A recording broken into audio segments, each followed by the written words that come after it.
اللاعبين والإدارة الفتحاوية، وهذا اللي ممكن أعطى الفتحاويين الثقة الكبيرة بأنهم يقدمون أنفسهم بشكل ممتاز جدا. كرة حلوة لدوريس، يحطها يكملها ربيع، حطها، الله، مش ممكن هذه الكرة، كرة ضاعت على ربيع السفياني، كرة ضاعت على ربيع السفياني.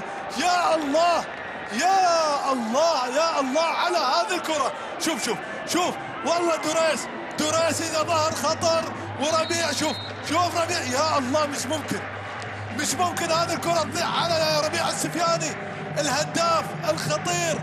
وربيع السفياني كرة سهلة حطها، والعارضة تقف للمرة الثانية أمام الفتح.